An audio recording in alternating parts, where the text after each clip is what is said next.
అందరికీ నమస్కారం. పవన్ కళ్యాణ్ గారు మన ఉప్పాడ ప్రాంతంలో పర్యటిస్తానికి వెళ్ళారు. అక్కడ మత్స్యకార సమస్యను తెలుసుకోవడానికి సభా సమావేశం నిర్వహించారు. ఒక సమస్యను అడ్రస్ చేయడానికి వెళ్ళినటువంటి పవన్ కళ్యాణ్ గారు ఆ సమస్య అంటే పవన్ కళ్యాణ్ గారు చేసేటువంటి ప్రతి కార్యక్రమం ఏ విధంగా ఉంటుందంటే, చాలామంది నాయకులు ఎక్కడికైనా వెళ్తే చేసేస్తాం చూస్తామని చెప్తారు. పవన్ కళ్యాణ్ గారు ఎప్పుడైనా చెప్పరండి.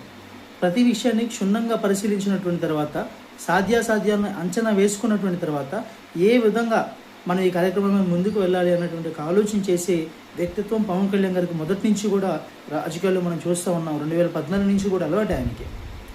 ఎక్కడికి వెళ్ళినా ఇప్పుడు మనం చూస్తే ఉద్దానం కిడ్నీ సమస్య ఉంది. ఆయన ఇష్యూని రైజ్ చేసి వదిలేదు.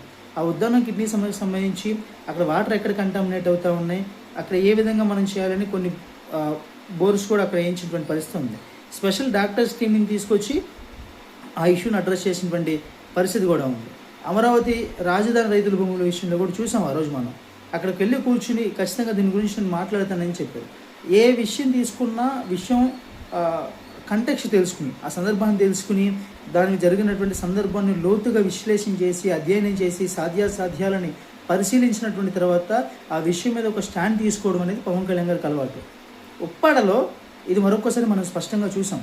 మత్స్యకారులకు సంబంధించి ఏదైతే ఆ కోస్టల్ లైన్లో, ఆ సముద్ర తీరంలో కొంత ఫ్యాక్టరీల నుంచి వచ్చేటువంటి వ్యర్థాలు కలిసి అక్కడ మత్స్య సంబంధికి ఇబ్బంది జరుగుతుందని మత్స్యకారులు చెప్తే, నాకు 100 రోజులు టైం ఇవ్వండి, నేను అర్జిస్తున్నానని చెప్పేసి ఆ బహిరంగ సభలో వాళ్ళని అడిగి, ఈ 100 రోజుల తర్వాత నేను ఒక యాక్షన్ ప్లాన్ తీసుకుంటాను, అసలు ఆ కంపెనీస్ ఏమేమి ఉన్నాయి, ఏ విధంగా ఇక్కడ వాటర్ కంటామినేట్ అవుతూ ఉందో, అసలు ఏం జరుగుతుంది అనేది ఒక ఆడిట్ తీసుకుని అన్నీ కూడా చేసుకుని ఈ సమస్యకు నేను సొల్యూషన్ ఇస్తాను, ఒక 100 రోజులు టైం ఇవ్వండి అని అడిగాను. అంటే ఒక విషయాన్ని వెళ్ళిపోయి నేను చేసేస్తానని చెప్పకుండా, మీరు నాకు టైం ఇవ్వండి, నేను 2-3 రోజుల్లో మళ్ళీ వచ్చి నేనే స్వయంగా ఆ సముద్ర గర్భంలో తిరిగి నేను చూస్తానని చెప్పేసి పవన్ కళ్యాణ్ గారు కూడా స్పష్టంగా చెప్పడం జరిగింది. ఇది ఒక నాయకుడు అడ్రస్ చేయాల్సినటువంటి పద్ధతి. ఇది ఒక నాయకుడు నేను అర్థం చేసుకుంటున్నాను, ఆకలింపు చేసుకుంటున్నాను, మీ ఇబ్బందుల్ని, మీ బాధల్ని అన్నిటినీ నేను ఖచ్చితంగా మీకు తోడు ఉంటానని చెప్పేటువంటి సందర్భం.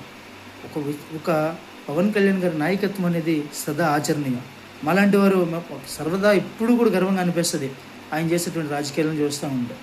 ఈ ఒక అంశం నిజంగా నాకు మనసుకు చాలా సంతోషాన్ని కలిగించింది. ఎందుకంటే అనవసరమైనటువంటి ఒక ప్రామిస్ చేసేదానికన్నా కూడా ఒక రూట్ వరకు వెళ్ళి ఆ విషయం లోతుల్లోకి వెళ్ళి పరిశీలించి నేను చేస్తాను అని చెప్తే ప్రాక్టికల్గా చెప్పారు అక్కడ ఆయన. ఇది ఒక నాయకుడు ఉండాల్సినటువంటి లక్షణం, ఒక నాయకుడు చేయాల్సినటువంటి పని అన్నమాట. అదేవిధంగా మరి పంచాయతీరాజ్ శాఖ